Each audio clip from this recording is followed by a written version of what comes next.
د کهانۍ په شروعات کې موږ ته یو ویل نومي بینکر وښودلی شي چې د به ګینګسټرانو له کار کو او د هغې اکاونټس ډیټیل به یې ساتو.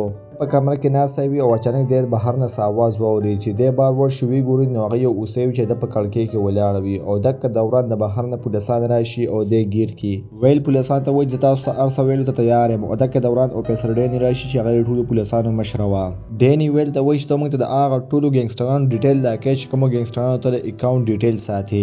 نو په هغې ورته ویلي وي که چېرې ما ته پوره سیکیورټي میلاو شو او زه صاحب د ریزین وباسلی یم نو زه به تاسو ته د هغې ډیټیل درکړم. ډیني خپلو مشرانو سره رابطه وکړي او ورته ووایي چې موږ ویل ګرفتار کړی دی نو هغه دې دپاره د یو جاز بندوبست وکړي چې دغلته نږدې ولاړو. سبا شي نو دې هغه ځای ته لاړ شي چې کوم ځای کې به هغه جاز ولاړو. دې هغه جاز ته ورخوي چې خو له اوسه پورې چونکې هغه پایلټ نه و راغلی. ډیني دې جاز ته دا ویل هم راوخیږي او دغلته په خط کړو باندې مضبوط وتړي چې چېرته دی د جاز نه تېښتې کوشش ونه کړي.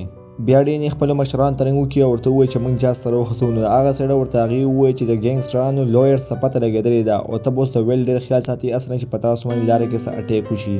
دوران هغه پایلټ هم راشي او هغه جاز سره وخیږي. هغه چې ویني چې ویل هم تړلی شوی دی او ډیني څه تمانچه ده نو هغه دې نه تپوس وکړي چې دا کس څوک دی. ډیني ورته د ویل په باره کې هېڅ څه ونه وایي او ورته ووایي چې دی یو مجرم و او جرم یې کړی او زه دی اوس واپس لندن ته بوځم او دوی بیا روان شي د لندن سایډ ته. په لاره کې ډیني محسوس کړي چې دا جاز ډېر زیات ګړبېږي چې د هغې د وجې دا ډېر زیات پریشان نو دا پایلټ ورته ووایي چې دا هیډفون واچوه چې خبرې وکړو او دا د هیډفون واچوي. ډیني هم کوشش کوي چې زه مخامخ هیډفون راوالم چې دې سره خبرې وکړم خو چونکې د هغه هغې ته لاس نه ورسي او دی دا هیډفون راوانهلي. دغه دوران ډیني ته پته ولګي چې د جاز ریډیو کار نه کوي. نو هغه د پایلټ ته ووایي چې که سمستی نو واپس موږ تللی شو. نو پایلټ ورته وایي چې هېڅ ته فکر نشته لږ ساعت بعد به موږ ستا منزل ته رسېدلي یې. دوی لګیا وي دغه خبره کوي او دغه دوران یو مرغۍ راشي چې د جاز نه وتمبېږي چې د هغې د وجې دا ډیني ډېر زیات ویریږي. خو دا پایلټ ته وایي چې هېڅ خبره نه ده دا خو اکثر داسې کېږي. پایلټ چې کله جاز بره کړي نو دغه دوران د ډیني خپو کې څه کاغذونه راپرېوځي او دا چې کله دې ځان ته رامخامخ کړي نو دی ویني چې دا پایلټ خو بدل دی او هغه ته پته ولګي چې څه ناسم مسله ده. هغه ډیني ته د خبرو کولو کوشش کوي خو چونکې هغې هیډفون اچولي نو هغه اواز نه اوري. نو دی خپل یو تڼۍ راوشوکوي او هغه د ډیني د پاسه وروغورځوي. ډیني د هغه تڼۍ په لګېدو سره شاته خو وګوري خو دغه دوران هغه پایلټ هم شاته وګوري چې د هغې د وجې دی هېڅ خبره ډیني ته ونه کړي. خو چې کله دا پایلټ شاته وګوري نو ډیني د هغه په کپړو باندې ویني او دې ته پته ولګي چې څه ګړبړ دی. ډیني د هغه نه د لارې په باره کې تپوسونه شروع کړي او ورته ووایي چې ستا کانټیکټ اوفیسر څوک دی. نو په هغې ورته هغه پایلټ ووایي چې زموږ دواړو کانټیکټ اوفیسر خو یو دی. نو ډیني ورته ووایي چې ما ته خو کانټیکټ پول راکړی و چې هغه ډېر زیات قابل دی. دا پایلټ ورته ووایي چې زما کانټیکټ اوفیسر هم پول دی چې په هغې ډیني پوه شي چې واقعي په دې کس کې څه تیاره شته دی. ډیني ورته ووایي چې ته اصل پایلټ نه یې چې په هغې باندې ورته پایلټ ووایي چې آخرکار تا ته پته ولګېده او هغه په ډیني باندې جانلیوا حمله کول شروع کړي او ډیني راګیره کړي او ډیني له په سر باندې یو مضبوط سوک ورکړي چې د هغې د وجې ډیني بېهوشه شي. بیا هغه پایلټ ویل ته وایي چې تا له نو په کار چې تا ګینګسټر له دوکه ورکړی وې او اوس ټول ګینګسټر تا ته ډېر زیات غوسه دي او زه هم هغې له کار کوم. نو ویل هغه ته وایي چې ته ما پرېږده زه به تا له $1,000,000 درکړم. نو په هغې ورته هغه حیرانتیا څه وایي چې تا سره $2 د کوم ځای نه رالې. هغې ورته ویلي وایي چې ما به لږې لږې د ګینګسټر د اکاونټ نه پیسې پټولې او هغه ما څه جمع شوي دي. زه به تا 1,000,000 نه 2,000,000 درکړم خو ته ما پرېږده. او دغه دوران ډیني هوش کې راشي او هغه یو ماشین راولي چې هغې په ذریعه باندې پایلټ له شاټ ورکړي. پایلټ هم په هغې باندې زوروره حمله شروع کړي خو دا هغې له یو مضبوط شاټ ورکړي چې د هغې د وجې هغه بېهوشه شي. ډیني خو هغه بېهوشه کړ خو اوس د جاز په تیزۍ سره ځمکې سیټ ته لاندې روان و او دا تباه کېدو والی و. ډیني فوراً راپاڅېږي او زر لاړې شي او په سیټ باندې کښېني او د لیور په بره باندې راښکي چې د هغې د وجې جاز په بره باندې لاړ شي او دی بچ شي. ډیني د جاز آټو موډ ته واړوي او بیا د ویل نه تپوس وکړي چې ته خو ټیک یې که نه. نو په هغې ورته ویلي وایي چې او زه ټیک یم. دا بیا د پایلټ خواته راشي او د هغه تلاشي شروع کړي چې آیا دا څوک دی او دغه دوران د هغه نه جب نه یو پارچې میلاو شي چې په هغې باندې تصویران او څه ډیټیل و او په هغې باندې د ویلیام د کور تصویر هم و. یعنې د پایلټ د ویلیام د کور اډرس هم معلوم کړی و. د وجې ویلیام ډېر زیات پریشانه شي. نو ډین ورته ووایي چې هېڅ هم نشته دی دی خو دلته دی دی ستا په کور حمله نشي کولی او بیا دی دا پایلټ بوځي او هلته یې وتړي چې دی واپس راپانسېږي او په موږ حمله ونه کړي او بیا خپل بیس سره کانټیکټ کولو کوشش کوي او قسمت یې ښیي چې دی یو فرد سره پکې کانټیکټ وشي. دی هغه کس ته لګیا وي خبرې کوي خو سږدنې چونکې ډېر زیات ویک وي چې د هغې د وجې دی هغې سره رابطه ونه شي او دغه دوران ډین ته رایاد شي چې زما موبایل خو سیټلایټ فون دی چې زه د هر ځای نه هغې باندې رابطه کولی شم. بیا د خپل موبایل په ذریعه باندې خپل کولیګس ته کال وکړي او هغې ته ووایي چې موږ باندې پایلټ حمله کړې وه او دا د ګینګسټر کس و.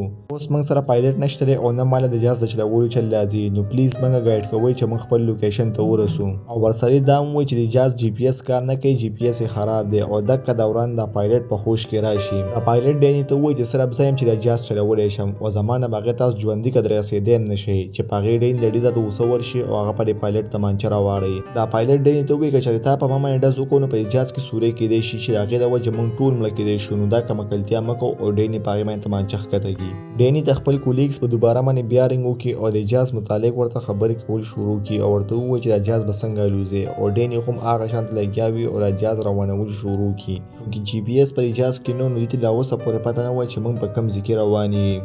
په لاره کې دا پایلټ د ویلیم ته لګیا وي که چېرې زه آزاد شوم نو زه به ستا په کور باندې حمله کوم او زه به ستا مور وژنم. چې د هغې په اورېدو سره ویلیم ډېر زیات غوسه شي او حیران خو هم چې یاره دا ریکارډ خو ما په یو ځای کې هم نه دی راوستی، نو ته زما د اډرس بیا څنګه پته ده.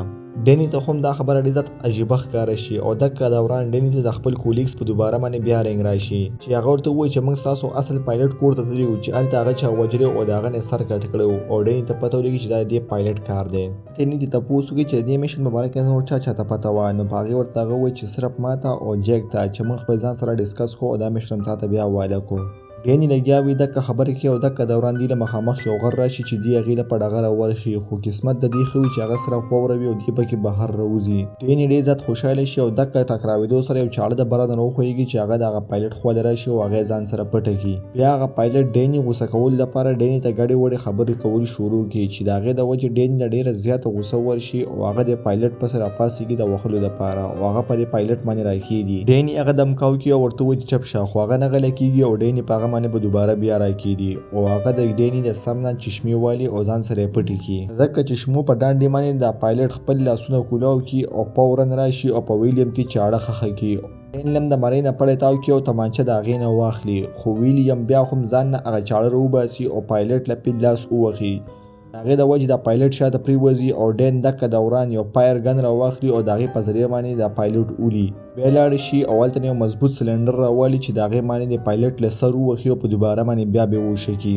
د پایلټ نه تمانچه واپس والي او د ویلیم خواله راشي، خو ده هلته ویلي چې ویلیم ډېر زیات اوس زخمي شوی دی او ده نه ډېره زیاته وینه روان ده، نو دا یو پټۍ دقه راوالي او د ویلیم نه په زخم باندې کېږي او په دوباره باندې بیا لاړ شي او په خپل سیټ کښېني او خپل بیس سره په دوباره کانټیکټ کول شروع کړي. دغه دوران پایلټ بیا په هوش کې راشي. ډین د خپل کولیګس لګیا وي چې پایلټ په دوباره موږ باندې بیا حمله وکړه چې په هغې کې ویلیم ډېر زیات زخمي شوی دی او پلیز موږ ته صحیح لاره وښایه چې موږ پای باندې روان شو چې خپل لوکیشن ته در ورسو.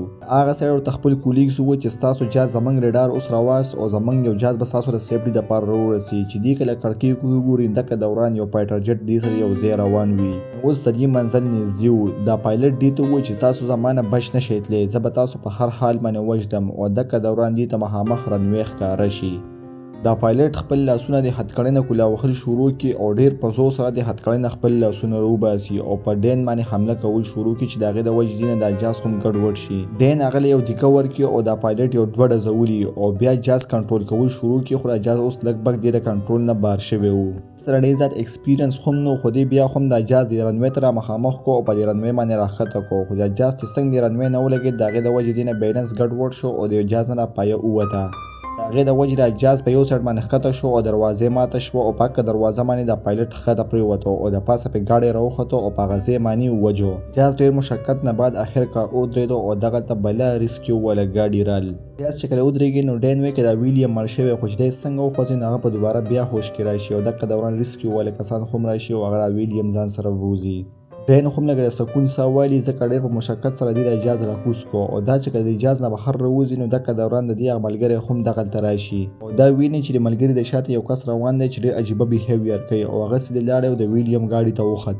دا چې کله په منډه منډه ورشي او د امبولانس د دروازه سم کولاو کړي نو هغه دننه لګیا وي او ویلیم وجني، خو دا تمانچه راولي او کس فوراً مړ کړي. که دوران خواته موبایل پروت چې په هایرینګ راشي. ډین دا موبایل راوالي نو دې ته پته ولګي چې د اکه جیک نومي کس ته چې کوم دی له دا کانټراکټ ورکړی او هغه د ویلیم اصل کې وژل غوښتل. نو ډین ورته ووایي چې ویلیم خو مړ نه شو، خو ورپسې نمبر د ستا دی او دا موی په دې ځای باندې ختمه شي.